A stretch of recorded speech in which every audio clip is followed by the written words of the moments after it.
All right, class, let's give a big hand for Mr. Schmidt. Lauren, I think you're next. Why don't you come up and introduce your guest? So this is my dad, Jim Jomian. He works at Altus Airforce Base as an aircraft maintenance supervisor. Is it dangerous? Chandler, raise your hand. Is this job dangerous?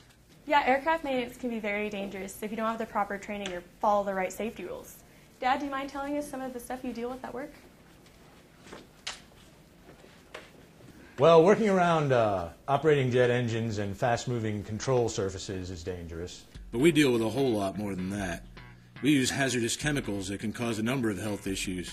We're around extreme noise hazards for extended periods of time. We frequently work in small, tight, confined spaces. We run the risk of being sucked into a running jet engine, or on the rare occasion being struck by a propeller blade. There can also be issues with lack of resources. I'm sure you've all heard about the recent budget issues on the news. Another big issue for us is slips, trips, and falls. Some of the work we perform happens high off the ground on wings, stands, and ladders. We're always concerned about back injuries, too. We lift and move a lot of heavy objects out there. Hangar doors pose a unique problem for us as well in the form of pinch and crush hazards. And all these planes need fuel to fly, which brings about a risk of static discharges, fires, and the possibility of explosions. And if that wasn't enough, there's always a risk for electrical shock, burns, and radiation poisoning coming from operating electronic equipment.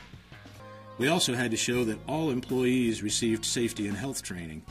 We accomplished this by providing employees with OSHA 10-hour and 30-hour classes. And only when OSHA was thoroughly satisfied with the results from their inspection were we awarded the OSHA VPP Star of Excellence.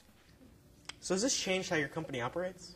Absolutely. Management realized that rather than dictating safety procedures from the top down, it'd be more effective to have the workers that actually perform the jobs identify the hazards associated with those jobs, and then have them involved in fixing the problems. This approach has really done a lot to minimize the hazards as they relate to those jobs. It has also given the employees a real sense that we're all on one team and striving for the same goal. The employees really appreciate being part of the process that affects them the most. What do you think is most important about being a tagged VPP site? This is a huge honor for the Maintenance Directorate. Just like it was for the 39 other companies that have achieved star status here in Oklahoma. In fact, the 97th Maintenance Directorate is the first combined civilian and active duty Air Force organization to receive the VPP star. And even though we're thrilled with being awarded the star, the fact that everyone goes home safe at the end of their day means the most.